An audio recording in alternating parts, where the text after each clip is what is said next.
যে ব্যক্তি আল্লাহ সুবহানাহু ওয়া তাআলাকে ভয় করে সে কখনো দুনিয়ার অন্য কাউকে ভয় করতে পারে। আর যে ব্যক্তি দুনিয়ার কাউকে ভয় করে না তার জন্য হক কথা বলা একেবারেই সহজ। ঠিক কিনা বলেন?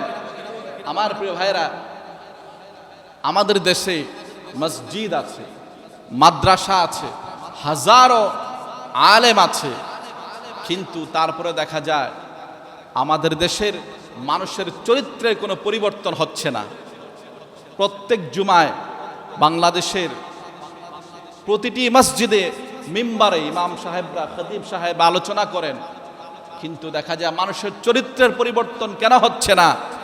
এর মূল অন্যতম কারণ হচ্ছে আলোচনা হচ্ছে, ওয়াজ হচ্ছে, বায়ান হচ্ছে, কিন্তু হক কথা হচ্ছে না। হক কথা না বলার অন্যতম কারণ হলো ইমাম সাহেবরা যখন, আলেমরা মিম্বরে ওঠেন হক কথা বলবেন, মিম্বরে উঠার পরে দেখেন,